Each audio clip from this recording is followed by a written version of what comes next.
আসসালামু আলাইকুম। আজকে একটা ছোট্ট একটা ভিডিও নিয়ে একটা ইনফরমেশন জানার জন্য আসলে ভিডিওটা করা। সেটা হচ্ছে আমার ইনবক্সে অনেকেই জানতে চায় যে আমি হচ্ছে শীতকালে যেহেতু আমার ওপেন এভিয়ারি আমি পাখিকে কীভাবে শীতকালে আমি রেখে থাকি বা শীতের জন্য আমি কী ব্যবস্থা নিয়ে থাকি। তো আমার হচ্ছে ওপেন এভিয়ারি আমার প্রত্যেকটা কেজে এভাবে করে আমার হচ্ছে এরকম হাফ পোর্শন যেখানে হচ্ছে আপনার পার্চ বসানো আছে, পার্চের হাইটে আমার হচ্ছে এই প্লাস্টিকের টিন দিয়ে ঢাকা থাকে। তো যার কারণে এখানে শীতের যে বাতাসটা, ঠান্ডা বাতাসটা বলেন বা বর্ষাকালে যে ঝড়ের যে বাতাসটা আছে, এগুলো আল্লাহর রহমতে পাখির গায়ে তেমন একটা লাগে না, আর পাখি এখান থেকে নিজেকে সেভ করতে পারে।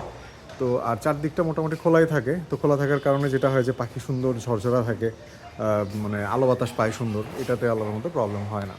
তো আর আরেকটা ব্যাপার হচ্ছে যারা আউটডোরে পাখি পালেন, এরকম ছাদে পালেন বা আউটডোরে পালেন, বাট কেজের ভিতরে পালেন, ছোটো কেজের ভিতরে রেখে থাকে, তারা কি করতে পারে। এখন আমি এই বছর যেটা করছি যে আমার হচ্ছে আউটডোরে, মানে আউটডোর বলতে আমার হচ্ছে এখানে পার্টিশন যেগুলো ছিল, আমি 2-3টা পার্টিশন খুলে আমি হচ্ছে এখানে কিছু টেম্পোরারি ব্রিডিংয়ের সেট আপ করছি।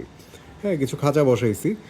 এই খাঁচার মধ্যে আমার এই পাখিগুলো এখন রাখা আছে। তো আগে যেটা ছিল যে এখানে বড় বড় এরকম আমার এরকম পার্টিশনই ছিল।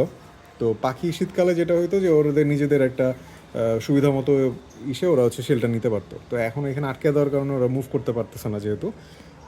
আর আমার এই জায়গাটার মধ্যে এই যে একটু খেয়াল করলে দেখবেন আমার এখানে হচ্ছে জায়গাটা ফাঁকা আছে ওই চালের নিচ দিয়ে।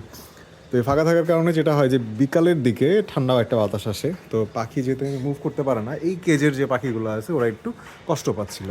তো আমি যেটা করলাম, আমার ঘরে ম্যাট ছিল, এরকম মোটা ম্যাটগুলো আমি এই নেটের উপর দিয়ে বিছিয়ে দিছি। তো বিছিয়ে দেওয়ার কারণে আমার এখানে আল্লাহর মতো উপর থেকে যে ঠান্ডা বাতাসটা আসে এটা আর আসতেছে না বা লাগতেছে না ওদের গায়ে আল্লাহর মতে।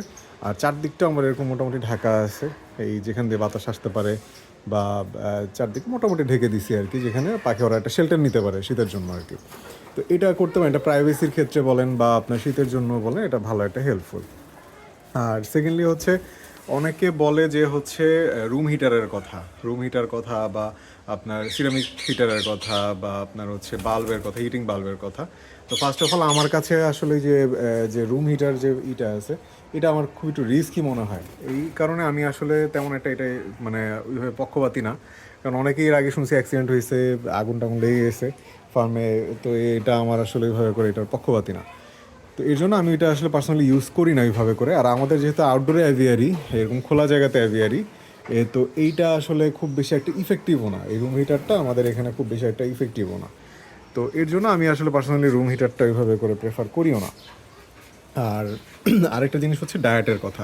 শীতকালে আমরা যেটা করি যে সাধারণত পাখির যে ডায়েট আছে, এই ডায়েটের সিড মিক্স আছে, সিড মিক্সের মধ্যে আমরা ইটা বাড়াইয়া দিই, এই ফ্যাটের যে পার্সেন্টেজটা আছে, ফ্যাট সিডের পার্সেন্টেজটা কিছুটা বাড়াইয়া দিই।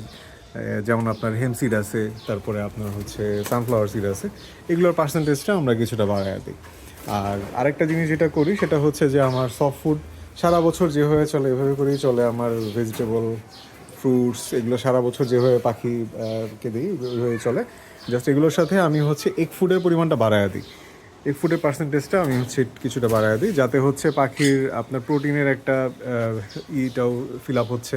প্লাস সেকেন্ডলি হচ্ছে যে এই ব্রিডিং সিজনে এই এক্সট্রা প্রোটিনটা পাখির দরকার পড়ে।